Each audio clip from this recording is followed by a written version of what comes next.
Bonsoir, Hélène Crémillon. Bonsoir. Je me réjouis de vous rencontrer ici, dans l'Institut français à Stuttgart. Vous venez du Poitou, vous avez étudié les lettres et vous êtes engagée dans la publicité et dans la production comme scénariste-réalisatrice. On y reviendra plus tard. Votre premier roman, Le Confident, est sorti en août 2010. Un an plus tard, vous avez reçu le prix Robles pour votre roman. Je voudrais maintenant pas lire la quatrième de couverture, mais vous demander de résumer très brièvement votre roman. Si l'auteur le fait, c'est beaucoup plus intéressant que de lire le texte. Ah, pardon. Alors, je vais peut-être pas résumer le livre, oui, mais raconter le point de départ, parce que le résumé, c'est en dévoiler trop, peut-être... Ne racontez pas surtout trop de l'histoire, ouais, seulement le début un peu. Merci, je veux bien. Merci. Voilà, eh bien, en fait, voilà, le Confident, c'est l'histoire de Camille. Camille, qui est une jeune femme de 30-35 ans, qui habite Paris dans les années 70, et qui, lorsque le livre s'ouvre, vient de perdre sa mère dans un accident de la route et reçoit des lettres de condoléances. Et au milieu de ces mots de condoléances, elle découvre une lettre anonyme dont elle ne comprend pas de quoi il s'agit, elle ne connaît pas la personne qui l'écrit, elle ne connaît pas les gens dont on parle dans ces lettres, puisqu'on raconte une histoire d'amour dans les années 40, entre Louis et Annie, qui sont deux personnages qui vivent dans ces lettres. Et l'accident a eu lieu en 75, n'est-ce pas? Ouais. Alors il y a déjà deux volets historiques à peu près. Absolument, oui. La première partie du livre oscille entre deux époques, donc les années 75 et les années 38-40. Donc c'est un balancement comme ça entre les chapitres où Camille découvre les lettres et le contenu de ces lettres. Un ami m'avait dit un livre à plusieurs couches à peu près, oui, comme un roman réticulaire. C'est ça, c'est ça. Et la dernière partie interrompt ce rythme de balancier pour nous livrer un point de vue dans sa globalité, donc une sorte de long monologue sur la deuxième partie du livre, qui va venir éclairer ce qu'on nous a raconté dans la première partie.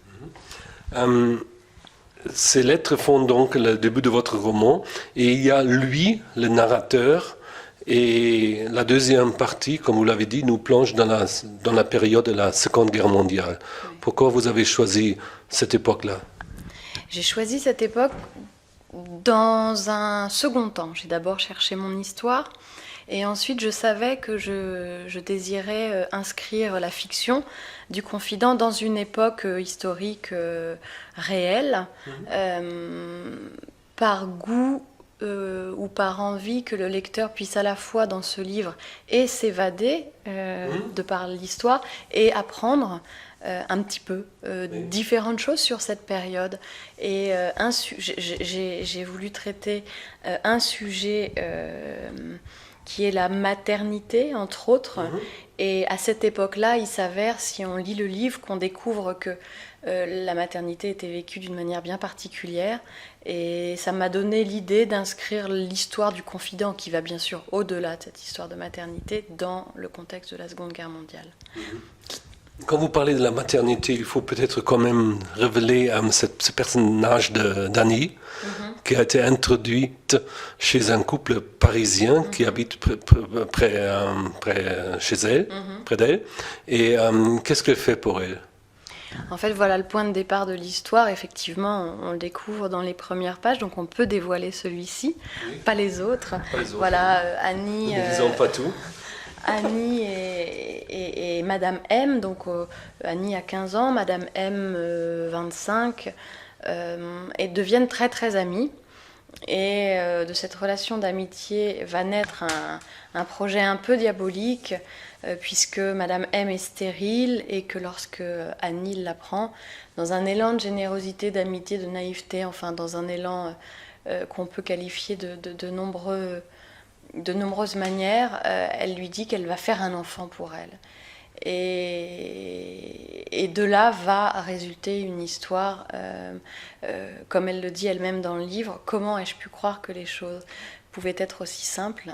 Et c'est ce que le livre va montrer, qu'en fait, c'est pas toujours simple. C'est le thème de la mère porteuse, n'est-ce pas? Alors, c'est très étrange, oui, on peut dire ça. Moi, je ne l'ai pas du tout écrit en pensant à cette thématique-là. J'ai compris qu'on pouvait éventuellement trouver un parallèle lors de ma première interview en France, quand la journaliste m'a dit « Mais alors, vous avez eu envie de traiter ?» Et j'ai dit non, j'ai pas eu envie de traiter ce thème-là, mais effectivement, il apparaît. Moi, j'ai eu envie d'écrire une histoire d'amour, j'ai eu envie d'écrire un conflit entre deux femmes. J'ai eu envie d'écrire une histoire, je sais pas, originale. Et effectivement, ce thème affleure, mais sans que moi j'ai eu envie de le mettre en tout cas. Nous deux, nous avons déjà constaté qu'on va pas trop parler des détails de votre récit et laisser au lecteur toute liberté de découvrir votre livre. Néanmoins, je voudrais vous interroger un peu sur le suspense de votre récit. Ce qu'on remarque en lisant votre roman, c'est un changement de point de vue. On peut y retrouver un peu de cinéma. Vous avez participé à plusieurs films et courts-métrages, dont La Blague en 2006. Le cinéma et les lettres, pour vous, ça va ensemble? Oui, absolument. En fait, Le Confident, effectivement, je l'ai écrit pour... En fait, j'ai choisi d'écrire Le Confident pour ne pas écrire un scénario, puisque la vie des films est très, très, très complexe. Dans le temps, on peut mettre des années avant de réussir à monter son propre film, quand, dans le meilleur des cas, on arrive à le monter, ce qui n'est pas toujours le cas. Je me suis dit, j'ai envie d'écrire cette histoire, je vais l'écrire comme un livre, parce que si j'arrive à séduire un éditeur, ensuite le livre existera, et peut-être qu'il aura des lecteurs, et peut-être qu'un producteur sera intéressé par le livre et décidera d'en faire un film, auquel cas c'est pas moi qui mettrai l'énergie, en tout cas, pour faire le film.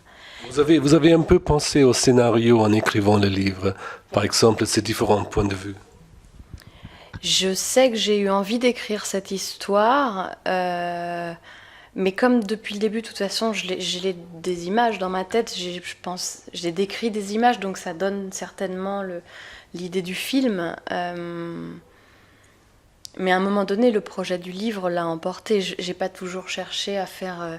Je savais que j'avais le choix entre écrire un scénario et écrire un livre. J'ai décidé d'écrire le livre. Quand j'ai écrit le livre, je suis partie dans quelque chose de très littéraire, puisqu'on n'écrit pas de la même manière un scénario et un livre. Mais dans mon cœur, je sais que les propositions d'adaptation qui me sont parvenues m'ont extrêmement réjoui, puisque c'était le but que je m'étais fixé quand j'ai commencé à écrire Le Confident, d'en faire un film. Et maintenant, reste à savoir qui va le réaliser, mais c'est de toute façon très bien parti. Il y a de la psychologie dans votre roman. Lequel de votre personnage est le plus psychologisé, si je pouvais dire cela? Oui, vous pouvez. Je pense, en fait, il y a trois femmes, il y a trois figures féminines principales. Et mon cœur va vers Madame M. Voilà, oui. Je dis pas que c'est la plus psychologisée. C'est pas un bon terme français. On le garde. J'ai attaché beaucoup de soin à nourrir ces personnages, donc je les ai travaillés tous les trois beaucoup. Mais Madame M, je crois que j'ai écrit le livre pour elle, voilà. La narratrice, l'auteur des Lettres anonymes, le récit d'Annie, et il y a encore une autre voix, un quatrième personnage. Ce personnage contribue-t-il aussi à monter le suspense? En fait, la relation épistolaire contribue au suspense. C'est en partie pour cela que j'ai choisi d'écrire dans un premier temps, de travailler sur cette femme qui reçoit des lettres, parce que je pense que si tout à coup on reçoit des lettres, tout un chacun, qui nous raconte, qui nous emporte dans une histoire qu'on est quelque part fatalement obligé de lire, on pourrait les brûler, on pourrait décider de ne pas les regarder, mais c'est pas humain. Je pense que personne ne peut résister à une lettre qui nous arrive et d'auquel elle se retrouve embarquée dans une histoire qui n'est pas la sienne, et que là, donc, il y a un truc. En fait, pour moi, c'est un huis clos. C'est quelque chose de. Voilà, on est là, on est dans l'attente de savoir qui est cette fille, pourquoi elle reçoit ses lettres, qui les lui envoie, qu'est-ce qu'on veut lui dire, est-ce que c'est vrai ce qu'on veut lui dire. Donc, moi, je l'ai écrit comme un huis clos. Alors c'est pas un thriller, c'est pas un polar, mais c'est un huis clos, et le mot de psychologiser, je l'aime parce que pour moi c'est un huis clos psychologique. Et les lettres comme le contexte de la Seconde Guerre mondiale, parce que ça n'est qu'un contexte, ces deux données-là, moi, participent à refermer un peu tout ça comme un cocon où se nouent des drames intimes. Vous étiez sûr et certain du dénouement au début de l'écriture? Oui, oui, absolument. Le dénouement, je l'ai toujours eu en tête. J'ai toujours su très exactement comment ça allait terminer. Ce que je ne savais pas, c'est comment j'allais écrire cette fin. Voilà. Donc ça, je savais très exactement comment mes personnages allaient terminer, mais à un moment donné, il a fallu écrire cette fin. Et il y a 1000 manières d'écrire une situation, 1000 manières. Et j'ai eu de la chance parce que c'est en fait un chapitre en amène un autre, en emporte un autre, et la fin est venue très très très très très vite et très naturellement. J'ai pas eu à tergiverser. Écrire est pour vous une cérémonie? Une cérémonie, ouais, sûrement. Sûrement parce que d'abord, quand je monte dans mon bureau, c'est toujours un moment très particulier. Je me fais d'abord un café ou un thé. Ensuite je monte, ensuite je m'installe, ensuite j'allume une cigarette. Non, d'abord je mets mes boules qui est, ensuite je mets un casque de musique très fort sur mes oreilles, ce qui me met dans une sorte de bulle. Ensuite j'ouvre mon ordinateur qui est toujours allumé, donc j'ai jamais à le réallumer. Vous écrivez avec un ordinateur? Les deux. J'ai du papier, ça dépend d'où j'en suis. Les premiers mots d'un chapitre sont toujours écrits à la main, mais après je pose la feuille et j'écris à l'ordinateur. Et donc oui, bien sûr qu'il y a pour moi une cérémonie. Et j'ai un ami, lui, qui taille ses crayons avant de se mettre à écrire. Moi, je fais pas les crayons. On travaille avec davantage de concentration en orditant, comme dit François Bon dans son livre Après le livre, en ordité, en travaillant avec l'ordinateur, ou c'est davantage de concentration avec le papier? Les deux. Les deux, mais mes idées, quand elles viennent, j'ai besoin de les écrire à la main.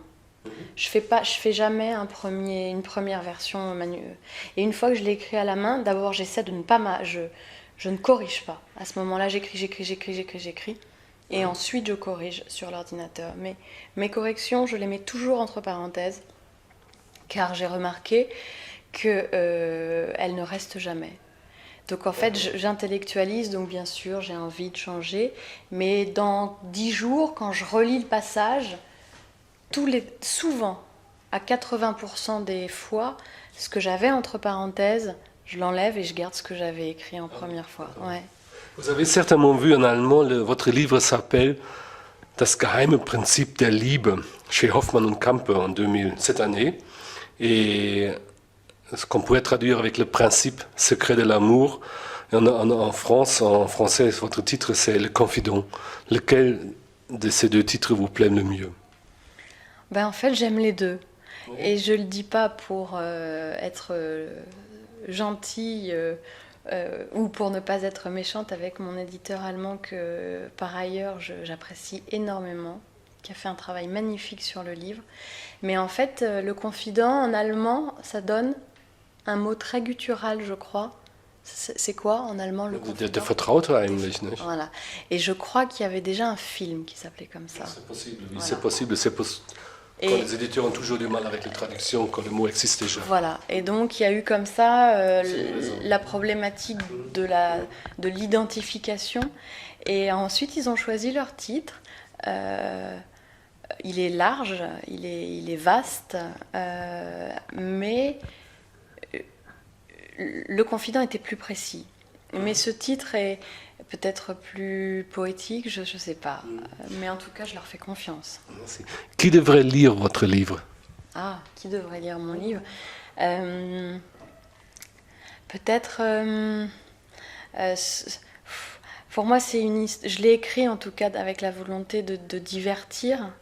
J'ai essayé de travailler beaucoup l'intrigue pour la rendre, pour pas qu'on s'ennuie. J'ai essayé.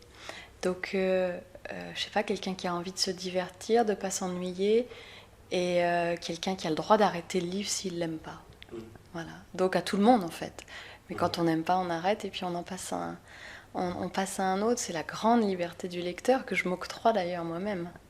Merci bien. Je vous souhaite un grand succès pour votre livre aussi en Allemagne. Merci beaucoup. Merci.